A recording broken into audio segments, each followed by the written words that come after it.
Karambola sa DWIZ. Programang sasaguhin ang iba't ibang isyu at mga balita. Karambola sa DWIZ. Tatalakayin, hihimayin at pagtatalunan ang iba't ibang mga isyu. Karambola sa DWIZ. Programang pwede kang mag-good pero for now, pwede ka rin mas-crash. At ngayon, narito na ang inyong mga karambulista at ang programang Karambola sa DWIZ. Umaga po sa atin lahat. Ito po yung programang Karambola sa DWIZ at Aliw 23. Ito po yung kaibigan, Jonathan de la Cruz, na pansamantalang nag-iisa sa ngayon sapagkat naghihintay ng mga magiging makasama ngayong Tuesday, Martes, ika-26 ng Disyembre. Ano pala ngayon? Wala palang pasok sa ngayon. Mukhang gano'n na mangyayari. Kaya itong mga kasama ko, talagang mga walang pasok itong mga ito. Holiday. Kaya tayo'y pinapakiusap pa natin itong ating kaibigan, si Drew Nasino, para makasama natin. Ako naman kasi magpapapansit ka. Talagang mapapapansit ako dahil wala nga akong kasama eh. Kaya ito po, maganda naman at makakasama natin si Drew sa ngayon. Na ito ay talagang Morning! 24/7. Morning! Good morning. Laging gising. Yan, laging gising. Mapapakinggan kami sa website na www.wiz882.com at maki-download po ang DWIZ app. Mayroon po tayong phone, live po tayo dito sa ating DWIZ at saka meron po tayong Facebook page. Mayroon tayong hotline 8470 ano to? 17802 ano yan? 54. Text line, mayroon po tayong text line. 0999, mabuti nababasa ko pa to. 3708, wala na. 376-6788-68. Yan. Okay. At siyempre, nandito po tayo sa Aliw 23. Good morning. Good morning, Kong Jonat. At magandang umaga sa ating mga kababayan na ngayon ay nahihimbing pa sa tingin ko dahil inabutan ng ng tuloy-tuloy na May hangover pa doon. may hangover. Sigurado to. Siguradong may hangover natin ito. Itong mga kasama ko, si parang Joel Laksamana na inasaan kong pumunta sana ngayon, wala pa. Mukhang nahirapan sa binagoongan dito. Maraming salamat sa iyo, Chin. Siya po nagbigay sa atin ng binagoongan. At siyempre, si parang Conrad Banal, Drew, ay mukhang sa susunod ng mga araw. Wala ko naman lechon ng binanato ni Conrad. Hindi. Ano yun? Marami binabanatan yun, kaya nagkakasakit eh. Si Atty. Trixie Cruz Angeles ay nagtre-threaten. Sabi niya, magdadala daw siya dito ng tablea. Pero Threaten talaga? Threaten. Pero samahan nyo kami hanggang mamayang alas 10 ng umaga dito po sa ating programang Karambola. Maraming salamat kay Drew. At chance tuloy-tuloy. Ito ang tuloy-tuloy. Believe ako dito kay Drew. Talagang siya rin ang magdadala dito mamaya ng Ronda. Wala akong hangover. Walang hangover. Wala. Ronda Pilipinas. Siya rin ang magdadala mamaya. Mamaya iba ng sa Balitang Bayan. Iba naman. Iba naman. Si Jelly Mendez yan. Ayan, okay. Mabuti naman. Siyempre, tayo po ay nagpapasalamat at nadala natin ang araw ng Pasko sa isang mapayapang Generally peaceful. Sabi ng Philippine National Police. Sabi nila. Except yung nangyari sa Bukidnon. Na kung saan siyang pong hinihinalang mga rebelde ang namatay sa isang skirmish ng ating mga tropang Philippine Army sa Bukidnon. Kahapon yan. Kahapon. Pasko. Bago noon, Drew, di ba mayroon din mga Meron. May mga nangyari din, mga aksidente. Pero hindi gaano mabibigat na aksidente. At siyempre, marami rin tayong mga kababayan nagpuntahan sa mga papiesta. Piesta, sinasabi natin piesta sapagkat sila po ay damaan sa mga maraming mga floats, mga yung mga pumunta sa mall, may mga Kaliwat kanan kanan yan, tinginan. Yung iba, nagsya-shopping pero karamihan ay window. Window lang. So, Walang window- shopping. Walang shopping. Wala. Window shopping. tumitingin lang ho. At yung iba, siyempre kahapon yata umpisa nung Manila Film Fest.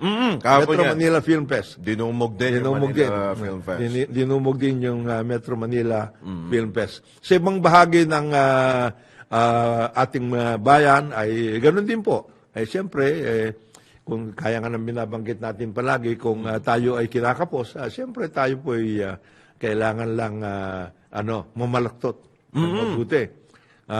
Yung iba na wala naman pamamalaktukan dahil wala naman sila. Marami rin ng mga nasa mga kalye-kalye.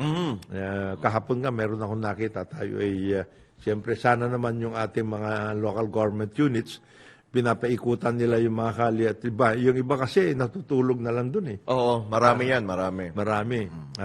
Sana ngayon, yung araw nito, baka naman pwede po ninyong kumpunihin yung ating mga kababayan na nandiyan lang at mabigyan man lang ng mainit-init na sabaw.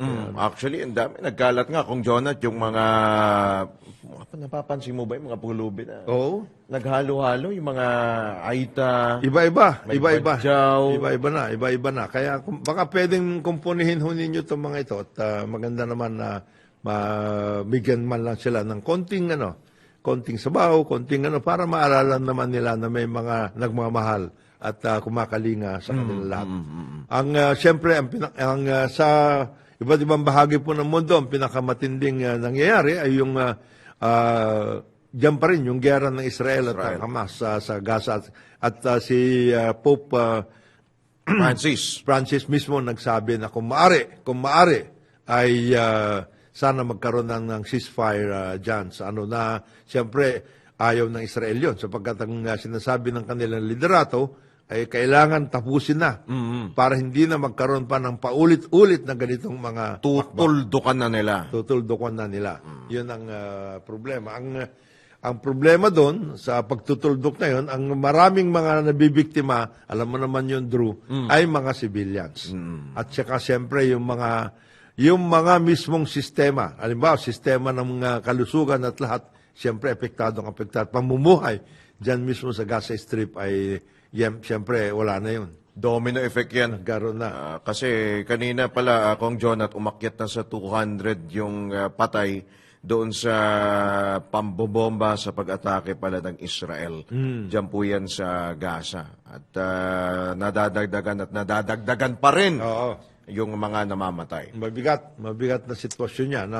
At sana magkaroon na ng solusyon tungkol dito pero ang aking pakiwari dyan, Drew, ay medyo matatagalan bago magkaroon ng solusyon. Sana lang, ang atin lang iniisip, sana hindi mangyari, na ito ay lalaganap pa sa ibang bahagi ng Middle East sapagkat napakarami po natin mga kababayan na nandyan sa Middle East na yan. Actually, mas delikado yan, Kong Jonat, kapag lumaganap yan sa Middle East. Oo. Kung ang parang pinupunto mo doon, parang matutulad ba to sa Russia, Ukraine? Na magdadalawang taon na nagbabakbakan. At yung Israel, kung sakali yung Gaza, Middle East, saan ba ang Saudi Arabia? Maraming maapektuhan dyan. Naapektuhan na nga yung paglalakbay o pagdadaan ng mga cargo ships at iba pang mga barko. Oil tankers. Magiging apektado rin tayo dyan sapagkat siyempre yung oil prices tataas yan. Pag tumaas po ang presyo ng langis, tataas bigla ang ating mga bilihin sapagkat tayo po ay napaka-dependent dyan sa langis. Hindi naman, of course, nanggagaling lahat sa Middle East, pero malaking bahagi na ating pangangailangan ay nanggagaling po dyan. Kaya sana nakaprepara. Sabi naman ni Pangulong BBM ay nakaprepara naman tayo yung lahat ng ating evacuation plans at lahat. Hindi lang po sana doon.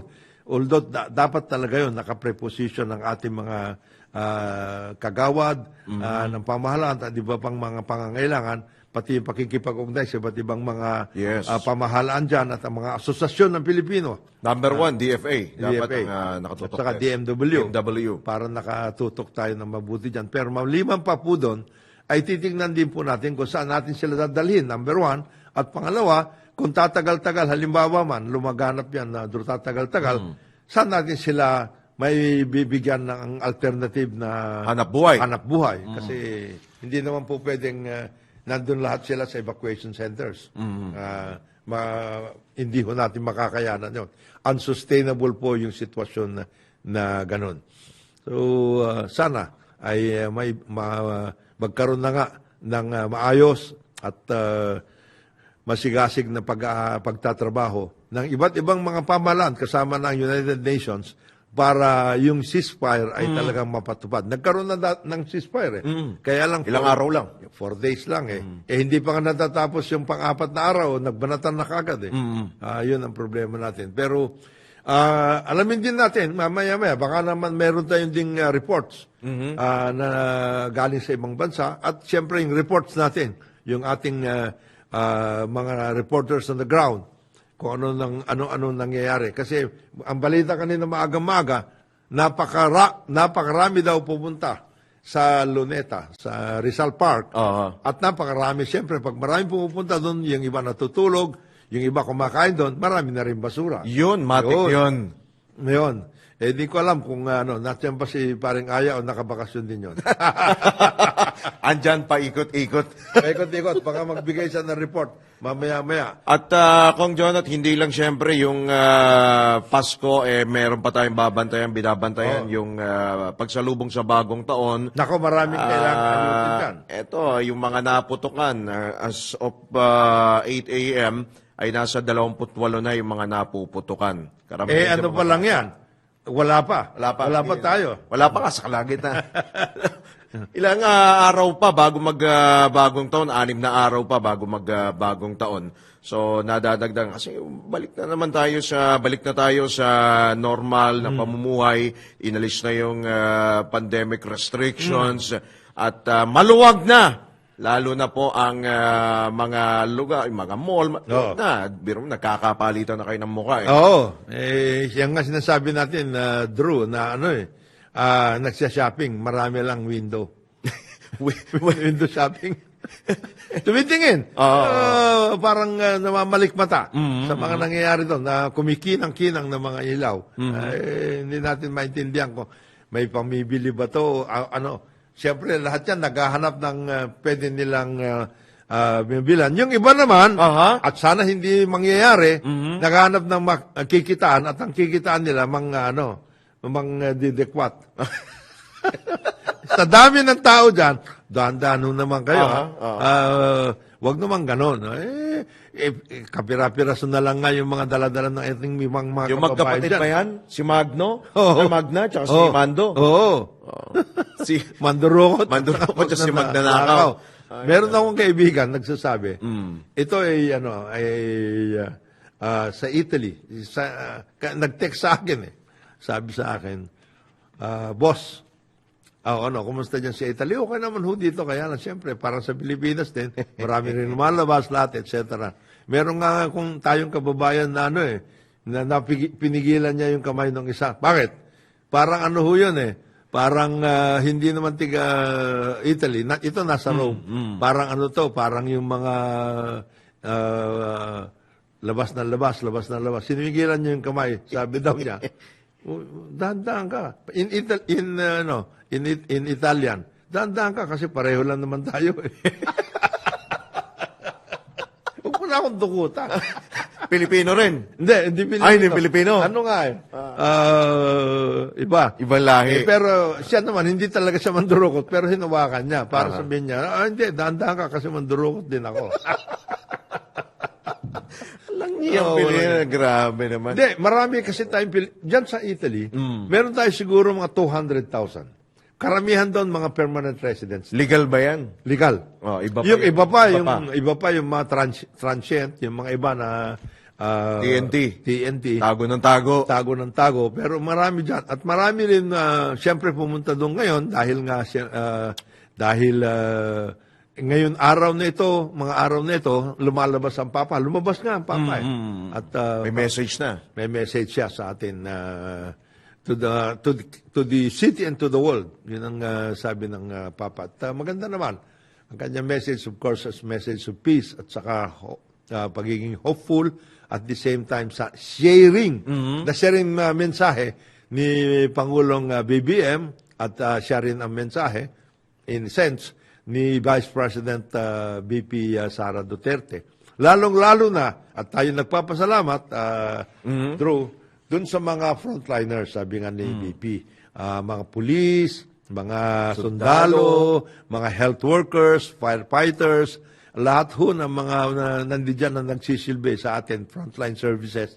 Nagpapasalamat po tayo. Hindi nila ininda yung sila ay mawalay sa kanilang mga pamilya habang ang karamihan ay magkakasama sa isang, siyempre, simpleng pagsasama-sama sa bahay at sa iba pang mga lugar. Wala tayong masyadong nabalitaan ng mga wild parties, ano? Wow, wala. Ay, teka lang. Meron? Boracay! Good morning! Good morning! Boracay. Good morning, Boracay! Opo, good morning. Oo. At, Baka nandiyan pa kayo dyan sa beach, ha? Natulog na kayo dyan. Marami daw ba? Marami. marami-rami sa Boracay. Mukhang nag-revenge travel sila. Marami. Yung mga kababayan natin na dyan po nagpasko, yung may mga habol pa pala kung Jonah, dyan din mag-New New Year. Year, malamang ganon. Marami dyan ganon. Kahit wag na ho muna kayong bumalik dito sa Manila para Maluwag na eh. Maluwag na eh.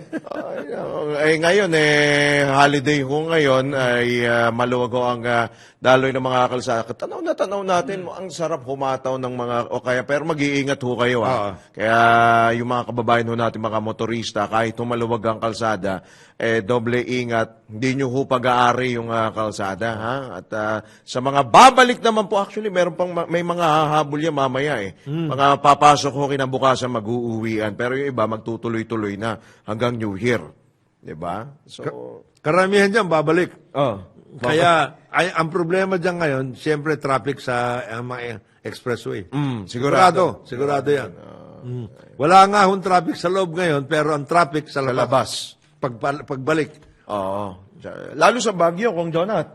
Marami rin. Ang dami din pala nag-akyat. Biruin mo yung mga tourist destination. Nag-24 oras silang operation dahil sa dami po ng mga tao dyan po sa Baguio. Mabigat, ano? Mabigat. Sa bagay, mabilis na kasi pumunta ngayon sa Baguio. Oo. 3.5, 4 hours. May T-Plex. T-Plex. Yung dati na inaabot ka ng 5.5, 6 hours. Ngayon, 3.5, 4 hours. O kung ating pang babantay yung mga motor, napag-uusapan natin yung mga nagmumotor. Happy birthday! Babatiin ko na rin. Ayaw ko sanang batiin happy birthday, pero mabuti na rin batiin natin ng ating kaibigan. Walang iba kundi si Senator J.V. Birthday, December 26. Happy birthday po, Senator J.V. Usually, hindi tayo nagbabati, pero si Senator J.V. kailan ba batiin natin? Napakaganda ng kanyang ginagawa dyan sa Senado. Siyempre, katuwang siya ni Senate President Mig Subiri at saka yung iba pang grupo dyan. Natapos nila.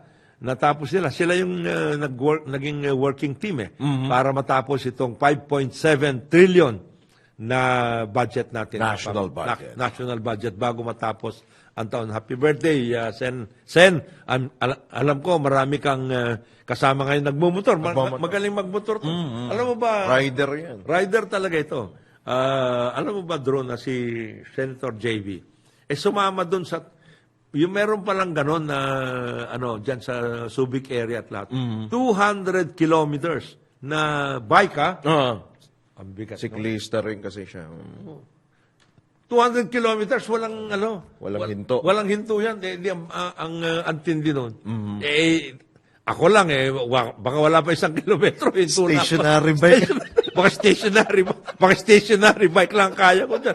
Sabi mo, Senator JB, 200 kilometers. Ang bigat nun. Mabigat na mabigat yun. Ano yun, matagal-tagal ipadyak yun. Ay, nako. Pero fit na fit. Maganda ang kanyang ano ngayon. At mukhang healthy si Senator JB. Yan ho, pakiusap natin dun sa mga hanggang ngayon ay nalululong pa sa baka kung ano-ano dyan. At saka pagkain, nako. Pagkain. Ngayon pa lang, meron na puro pasta, tsaka yung mga tira-tira lang, yung paksiw Siyempre, paksiw Lixon. Diyos por santo, ang dami yan. Mga matatamis pa pala. Matindi yan, matatamis. Matindi yan. Kanina nga, nababalitaan, kumukonti na daw ang pwede nilang ilitson kasi nawawalan na ng makukuha ang mga baboy na lilitsonin. Diyan sa Laloma, kanina, yung presidente ng Laloma na naglilitson, nagrupuhan, sabi niya, baka hukulangin ang litson para sa bagong taon. Hindi ho, marami dyan.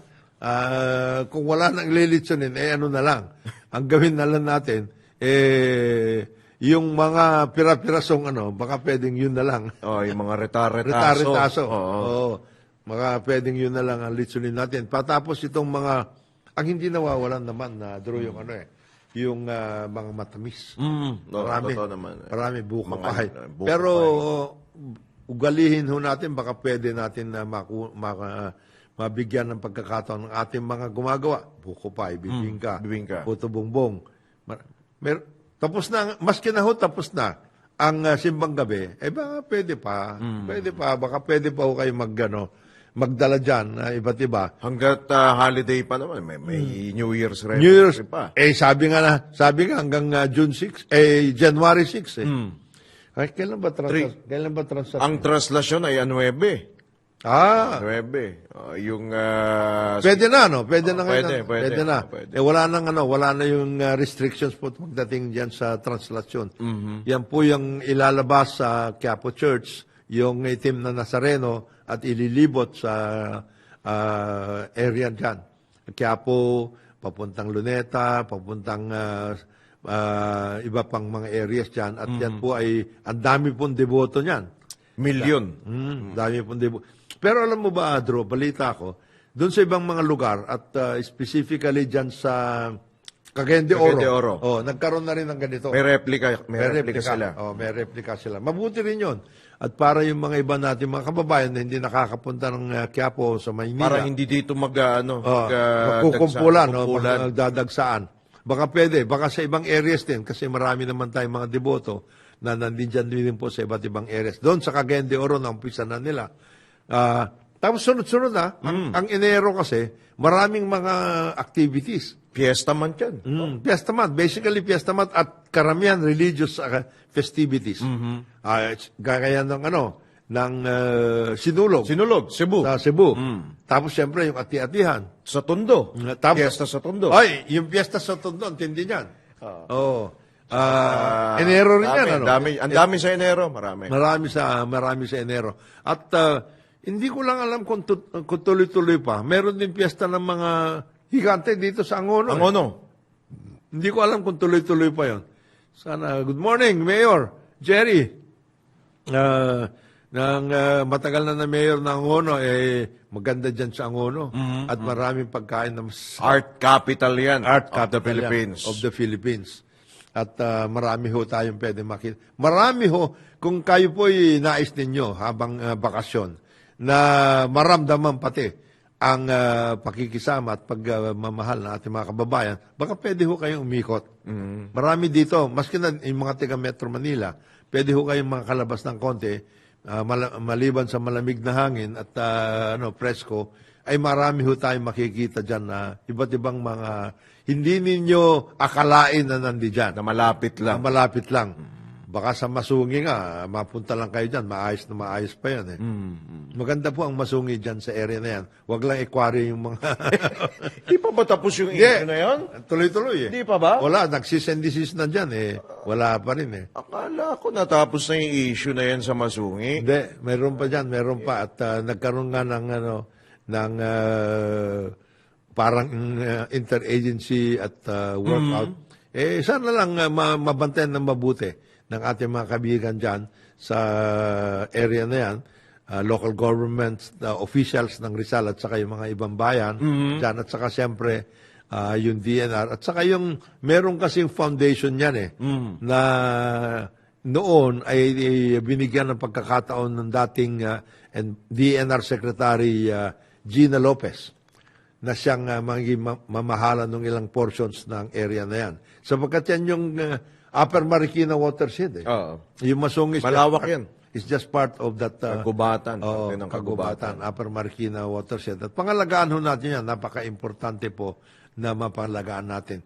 Samantala, tayo po muna ay mag-break. Ang oras po natin, 8:30 ng umaga dito sa ating programang Karambola sa DWIC. Balikan natin ang ating mga karambulista at ang programa Karambola sa DWIC. Tayo, dito sa ating programang Karambola sa DWIC, ito pa rin yung mga kaibigan, Jonathan De La Cruz, siyempre kasama natin. At napakiusapan natin si Drew Nasino. Good morning, Drew. Good morning again, Kong Jonah. Yung ating mga kasama, yung mga kapartner natin dito sa programang Karambola ay either nahihimbing pa o in the case of parang Joel Laksamana, parang hindi naka-eskapo sa misis niya kasi papunta dapat sila ng Quezon. Parang sabi niya, pare, titignan ko kung pwede kong pakiusapan si Maggie na sila na lang muna pumunta ng Quezon. Mukhang hindi. Kung nandiyan ka na rin lang sa Quezon, parang Joel, maraming pwede dyan, dyan. Ay, oo. Espasol. Pasol. Isa yan. Yung maliit na, alam mo ba yun, Drew? May maliit na, yung crispy pata. Ay, sarap yan. Sariaya yata. Sariaya. Dadaanan niya. Nadadaanan yan. Kung ikaw ay papunta Lucena, ay nadadaanan yan. At mayroon din dyan, masarap din, na mga isda. Masarap dyan. Sarap yan. Kasi meron tayong fishing port dyan sa Lucena. Yung mga binilad na mga isda, sarap niyan. Saan? Bandang yung mga parang pag-gumaka ata yun. Gumaka. Yung mga papuntang yan. Bicol. Marami dyan. Marami ka madadaanan. Kung ikaw ay papunta, marami kang madadaanan dyan. At magandang siyempre umaga at Merry Christmas sa ating gobernadora, Helen Tan. Doktora Helen Tan. Merry Christmas po. Merry Christmas po. Merry Christmas po sa inyo lahat yan, mga kaibigan natin. Yung mga kaibigan natin ni Vice Governor Obispo, nandiyan ngayon, dyan sa Quezon. Siyempre, yung iba na, si J.J. Suarez, Congressman J.J. Suarez, Congressman Mark Enverga. Yan, mga na kaibigan natin dyan. And of course, dating governor, dating congresswoman, ang Suarez family. Good morning po sa inyo at Merry Christmas. Pag ikaw na rin lang, total, nandiyan ka sa Quezon, dadaan ka siyempre ng konti ng Laguna. Buko pa. Sigurado yan. Buko pa yan. Kung hindi mo madadaanan yung fresh milk, parang Joel, dyan sa may Los Baños, may konti dyan sa Calamba. Fresh milk. Masarap yan, Kalabaw yun ng kalabaw. Yung pastillas na gawa sa gatas ng kalabaw. Ayan, sarap yan. Masarap yan. Sana bukas, kami naman ay hindi nagsasabi. Kami naman ay nagpapaalala. Baka gusto. Baka naman. Baka lang. Para rin yan yung mga kaibigan natin. Maraming dumating doon na mga kababayan natin, kaibigan, mga kamag-anak, galing sa labas. Balikbayan. Marami yan. Ano bang record dyan sa ngayon? Marami dito daw sa nagdagsaan. Dyan sa airport. Balikbayan ho natin. Yan, sige. At eto, Kong, papasukin na natin kung ano na nga ho ba karami ang mga namasko, nagdiwang ho ng Pasko ng mga balikbayan dito po sa ating bansa. Ang detalye ihatid ho yan ni Patrol 5, Ayayu Pangko. Kaya! Pumalo na sa 60,000 ang daily arrivals sa mga paliparan sa bansa sa buong linggo ng Kapaskuhan. Mas mataas ito mula sa 50,000 daily arrivals noong unang linggo ng Disyembre ngayong taon. Sinabi ni Immigration Commissioner Norman Tansinco na mahigit sa 85% ng mga pasahero ang dumating sa pamamagitan ng Ninoy Aquino International Airport. Samantala, sinabi ni Tansinco na nakapagtala ang Bureau of Immigration ng 31,408 na departure noong Disyembre 23. Mas mataas kumpara sa 25,759 departure na naitala sa unang araw ng buwan ng Disyembre. Ito si Patrol number 5. Ay pang parsyon kilometro ng lakas, DWIC. Napapalitan ng tama, naglilingkod ng tama. Karambola sa Ay, yung pang DWIC. Patrol 5 na ngayon ay rumoronda. Nandyan sigurado nandyan sa mga luneta at lahat yan. Parang Aya, mamaya-maya, kwentuhan mo kami kung ano nangyayari dyan sa mga pagroronda mo. Pero yung 60,000 ha? 60,000. Daily. Daily pala yun. Matindi.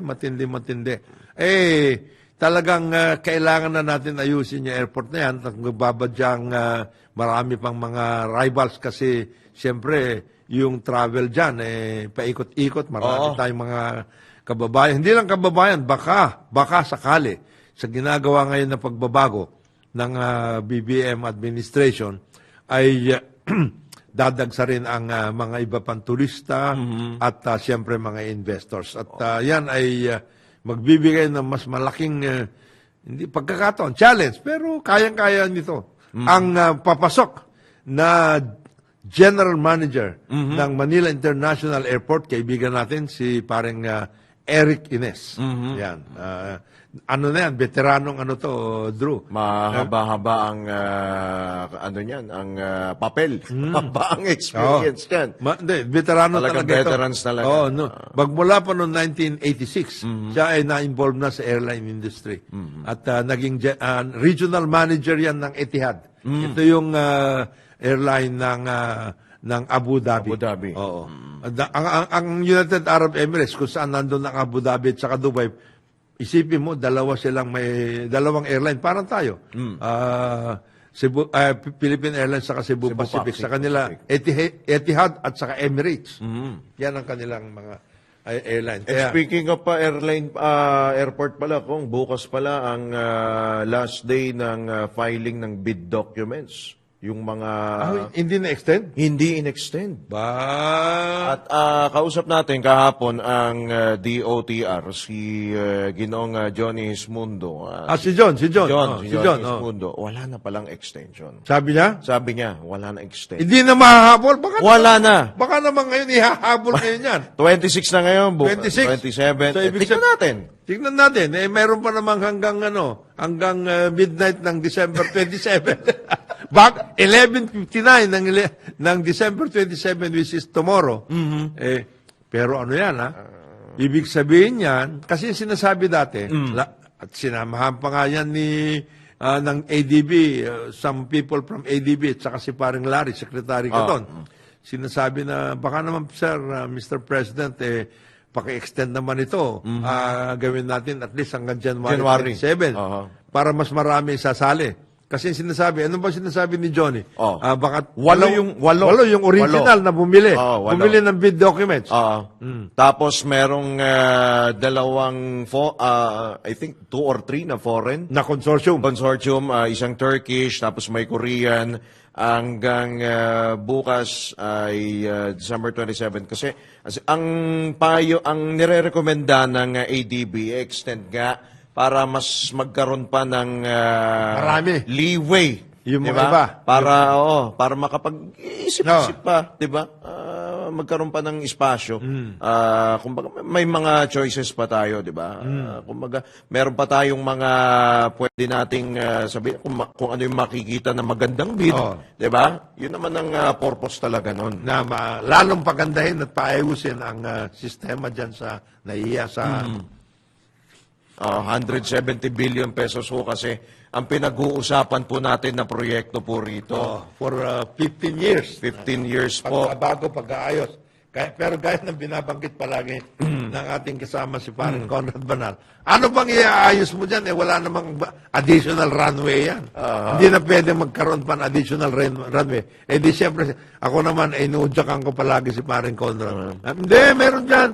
Brad, kasi iaayos nila. Ang balita kasi duro ganito.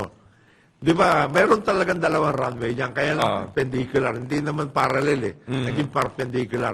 Mahirap yun. Kasi pag perpendicular, ang hirap mag-ayos nun, yung controller, baka magkaroon pa ng problema yan kasi yung isang perpendicular, yan yung short take-off na portion. Pero sabi ko, meron daw. Kasi kukunin nila, kung natatanda mo, dati meron isang portion doon, malapit doon sa, yung dating malaking PAGCOR area, yung casino. Okay. Parang kukunin yun That will be part of Kukurot doon. Kukurot doon. Baka sakali magkaroon ng Pero sabi ng iba, mahirap magkaroon ng doon, additional runway. Kasi, unang-una, ang dami na rin mga buildings at bahay-bahay doon. Paano mo tatapyasin Paano yun? mo tatapyasin yun? Lalong hindi ka pwedeng kumuha doon sa kabila. Kasi nandoon na yung multinational. Tinayuan na Tinayuan na Wala na yun. Mahihirapan tayo ng mood. Ang sinasabi rin nila, yung area ng mga hangar ng mga private planes at lahat, pati na yung tungkol doon sa mga tinatawag nila na fish run. Kasi may fish run doon, yung mga nagdadala po ng mga fresh na mga isda, mga shrimps, lahat, etc. Baka tanggalin din daw nila yon. Sabi natin, maski na pantanggalin Ilalagay yun. dadalhin daw either sa, yung iba sa Clark, yung iba naman dyan sa Sangli. Hindi pa nga tapos lahat yan puro mga, pahiwatig pa lang yan paano mo gagawin yun? Tignan natin kung saan nakakantong dahil natanong ko nga rin kay John na paano apat na airport natin? Hindi ba tayo magkaroon ng air traffic? May Clark ka pa, may Bulacan ka pa, may Sangli ka pa. So, ang paliwanag nga niya, yun daw ibang airport, yun daw ang sasalo dun sa ibang mga flight, mga international. Nako, magandang pag-usapan yan. Magandang andun na nga yung punto. So, paano? Diba? Yun lang naman. Yun na lang pag yan ang pinag-uusapan, Drew, yun na lang connectivity. Yun pa pala. Paano? Halimbawa, ito na lang. Ikaw galing ka sa Sangli. Halimbawa lang. Dinala mo yung ibang domestic flight sa Sangli. Pero, yung mga nagta-travel, domestic travel, siyempre pupuntang karamihan yan. Hindi naman pupunta sa Cavite yan Pupunta yan karamihan dito sa Metro Manila area. Matik yun. Paano mo dadalhin sila rito? Meron naman nakaambang tren man lang. Kung hindi man tren, yung Roro. Pagpunta sa Sangli, kasi malapit lang naman yan. O kaya, meron namang bridge man lang. Magmula sa Sangli, papunta dyan sa Pitex. Pitex. Pitex. Malapit doon. O kaya, papunta dito sa area ng MRT o LRT. Wala nga paano mo gagawin yung connectivity na yun? Paano mo ililipat yung ibang mga scheduled flights diyan sa Sangli ng ganun na lang ba yun? Wala. Kailangan gagawin mo pa rin yun. Kung pinag-uusapan naman ay Clark, lalong hindi nangyari. Kasi, ang tagal na niya. Yung Clark matagal na yan. Hindi mo na nga kailangan gastusan pa ng mas malaki yan sapagkat nakatayo na nga yan Terminal na lang ginawa natin doon. Wala rin. DMCIA pa dati yan. Wala rin connectivity yan. Hindi pa nga natatapos yung trend. Kasi sinasabi natin pa Malolos, Totoban, Malolos, Clark. Wala rin yan. Meron ang NLEX yan, pero traffic, aabutin mo dyan pag ganyan na nangyari. Yung Bulacan, wala rin. Wala pa. Ang sinasabi ni Ginoong... Bibilang ka pa ng ilang taon. Mga 2026 Yun ang sinasabi ni RSA, Ginoong good morning po. Sinasabi 2026 yung first runway. First runway pa lang ang pinag-uusapan natin. Ilan yung runway dyan? I-connect mo pa yun at lahat. Yan po ang problema natin. Kaya Johnny, baka naman pwedeng extend. May oras pa naman. May oras pa. Sa bagay, mas kini-extend mo nga. Ang problema pa rin natin yan, gaano karami ang pwedeng ma-accommodate ng bagong Manila International Airport. Yung Ninoy Aquino International Airport. Gaano karami ang ma-accommodate niyan pag nagkataon. At sa bagay, ang sinasabi naman natin, kung hindi mo naman sila madadala kaagad sa kanilang destinasyon at maghihintay na matagal, siguro gaganda ang terminal dyan. Baka pinturahan nila na mabuti. Maganda. Pintura na lang? Oo. Ayusin yung aircon, mga ganong klase. Pwede na rin kayo magdala dyan. Mas malaking mall at saka mga shopping, pwede ma-workout. Basta walang brownout, walang blackout. Brownout, baka malibang. Malimutan ng ating mga passengers na sila pala ay nasa airport, hindi sa mall. Parang sa Changi.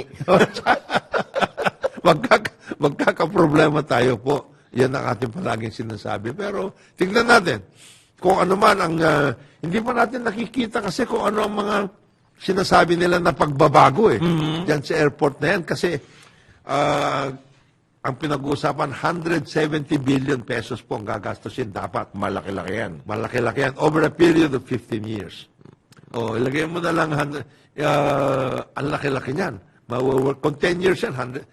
Ang kinikita kasi ngayon ng Manila International Airport, 15 to 16 billion pesos a year. 10 years pa lang yun. Kung nag-uusapan, 10 years of 15 to 16 billion is already 150, 160 billion. So, kukunti na lang para maging 170 yan. Billion.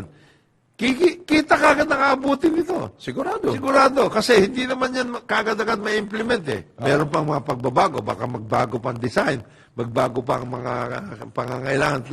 Ligay mo nang yung 2 years, 3 years palugit bago magkaroon ng talagang totoong pagbabago na hindi lamang hindi lamang kolorete yun. At take note, Kong Jonat, at posible pang magbago rin yung presyo. Dahil, siyempre. Mag-appreciate naman. Siyempre. May tinatawag ho palagi na alam naman natin yon at nangyayari yan, ginagawa palagi, variation order. Yes. Yun ang mga hidden merienda. Medyo madugo-dugo. Madugo po yan. Yan ang pag-uusapan natin ngayon. At yan ay isa lamang, Drew, doon sa mga binabanggit natin na mga pag-aayos ng PPP o kaya privatization. Kasi ito, privatization ito Privatization po ito sapagkat ang gobyerno po ang gumagastos para ilagay lahat yung pangangailangan, halimbawa ng airport. Ayusin yung aircon, ayusin yung mga bridge. Yes. Yung pong yung pupunta ka na sa terminal na meron ka ng hindi ka bababa, magbabas, hindi, bridge na papunta sa terminal. Idudugtong na yung aeroplano sa terminal mismo. Yan. Gagalingan daw nila yung pag-aayos. Dadamihan at gagalingan nila yung kasi ang dami nasisirang bridge ngayon dyan At baka lagyan nyo na rin ng walkathon. Kasi ang hirap yan Pero mo ang layo. Ang layo. Ngayon, ang iniisip pa nila, kung halimbawa gagawin nilang hindi na runway, kundi terminal yung dating casino, ang layo nun. Yung across the street yan Kilometro abutin yan. Kasi dati, ang original plan yan, merong underground na papasukan. Hindi nangyari yun. Nung original na inaayos yung Terminal 3. Nagkagastos-gastos din po tayo doon. Ang laki-laki ng gastos natin doon. Pero, hindi na, wala ba tayong nakukuhang intelligence report kay paring Raul? Baka naman meron siyang mga konting marites dyan. Malalaman natin kung ano ba talaga nangyayari dyan, paring Raul. Si paring Raul Ho Esperas, siya po ang ating senior na yan. Senior reporter dyan. Reporter dyan sa airport. At siya po ang presidente ng MIA Reporters Group, si paring Raul Esperas. Baka pwede ka magdala dito ngayon ng impormasyon, paring Raul. Bakit hindi in-extend? Meron bang mga dyan? Medyo Chumatsaba dyan? Nagtsatsaba dyan o ano? Ano nangyari? Bakit hindi na-extend? Meron bang mga bumulong at sinabing, kailangan i-extend yan? Sino bang bidder ang... Sino bang mga bidder, ang mga medyo magaganding ang ano dyan, antena dyan? Baka nabigyan ng konting May kasama rin San Miguel Consortium dyan. Sa, Meron. sa bidding, ha? Meron din. Pero alam mo, Drew, ang balita, ito naman balita, kasi wala pa tayong nakikita terms eh. Wala, isipin mo, bukas na ang deadline, wala pa tayong nakikita terms. Ano yung scope? Ano yung scope of work, etc. and everything. Ano yung at least man lang, Johnny, alam nyo naman ito, bullet points lang. Ito yung mga highlights nitong bago na ito. Pangapyaw lang. Hindi naman namin kailangan makuha yung sinasabi ninyo na 200 page na Hindi naman namin babasahin lahat. Hindi naman babasahin lahat. Ano lang, papyaw lang. Ito ho ang mga aasahan ng taong bayan na mababago dyan sa airport na yan pag ito ay natuloy over the period of 15 years. Yan.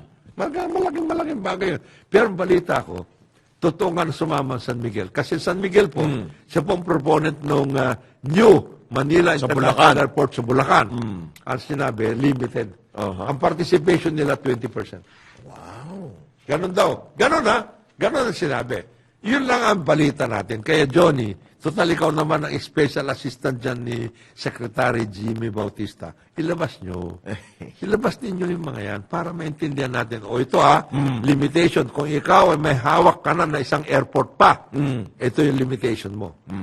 Importante po ito at ano yung mga kailangan na gawin. Kasi ang airport po, that is a national security asset. Okay lang ba yun kung dalawa ang ng San Miguel? Up to 20% lang daw sila dito. Kung sakaling sila manalo. Kasama sila doon sa consortium eh. Meron silang participation up to 20%. So, tingnan natin. Pero, nakakaano to eh. Isipin mo, isang araw na lang eh. Ang hirap niyan ha. Oras na lang hinihintay natin. Kung 8 yung original na kumuha ng bid documents, ang balita natin, ito naman balita lang, hindi ko kami nagsasabi na totoo ito. Ang balita lang natin, 2 hanggang 3 na lang daw ang mabibid eh. Meron pa daw gustong humabol na may mga ibang gustong humabol. Sabi ni Johnny,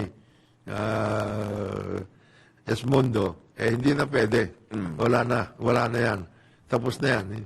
Mahina kayo kung hindi nyo nakuha yung kung hindi nyo yung pahiwatig sa inyo, hindi kayo kasama. Abangan natin kung ano ba ang kainat. Yung pinanawagan din yun ni Atty. Larry. Gusto ni Atty. Larry na extend ka. Yan. Para mabigyan pa ng tsansa. Yung iba na sumali.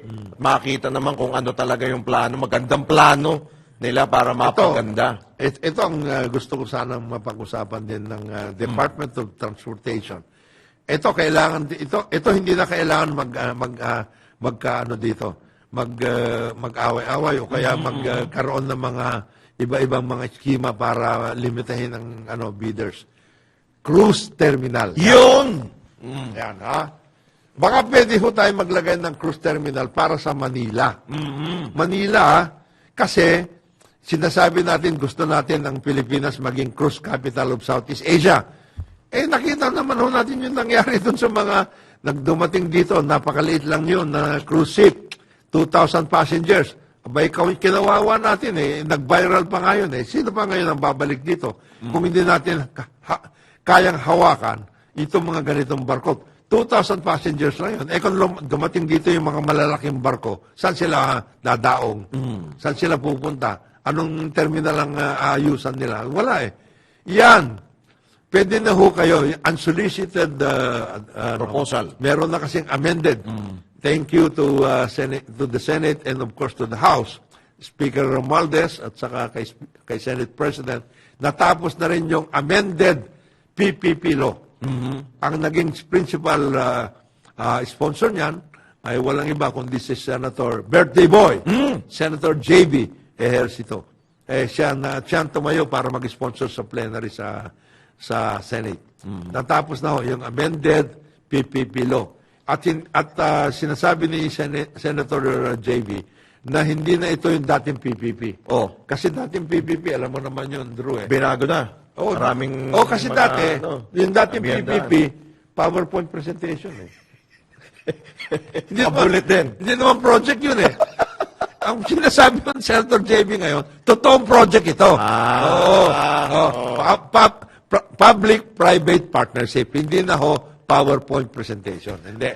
Totoo na, may mga specific na mga projects identified na under the Build Better More, BBM program of infrastructure At may development. paghuhugutan din. At may paghuhugutan din. Totoong public-private partnership nito. Sabi ni Senator JB. So makikita natin ngayon dyan. Unahin na ho ninyo yung cruise. Cruise terminal. Dito sa Metro Manila. Para maayos. Para talagang totoong magiging kaparte tayo. Essential yan. Essential yan. Very essential. Lalo sa tourism. Yes. Dahil kung wala hong mga ganyan, paano ho tayo makakaakit ng milyong turista? Yung isang barko lang na malaki. Yung 2,000 yun. Ito, yung maliit na barko yun. Mga medium lang ngayon. Medium. Yung mga malalaki, aabutin yan ng mga 10,000. 5,000, 10,000. Oh. Saan sila pupunta? Unang-una, saan sila dadao? Hindi naman sila pwedeng nandun sa international waters, tas lalangoy. Hindi pwede yun. Malabo yun. Malabo yun. Walang pupuntang ganun dito. Yan. Pwede na tayo maglista, Drew. Manila. Boracay. Yung Yan, pupunta sa Boracay. Boracay. Pwede rin magkaroon ng cruise terminal. Panglao. Panglao. Yan. Sa Palawan. Palawan. Yan. Mayroon din dito sa amin, Bandaron, sa Ilocos. Ilocos. Dati kasi meron ng Curimaw doon. Maski na yung mga medium size na barko, pwede na ho doon. Mga-workout natin. Saan? Yan. Yan ang mga essential na sinasabi natin na workout. Tapusin na rin natin yung sobe. Pero mamaya-maya pag-usapan natin yan. Kasi hanggang ngayon, di pa rin, isang taon na, wala pa rin ako nakikita ang pagbabago dyan. Ang oras po natin, alas 9 ng umaga dito sa ating programang Karambola sa DWIC. Karambola sa DWIC.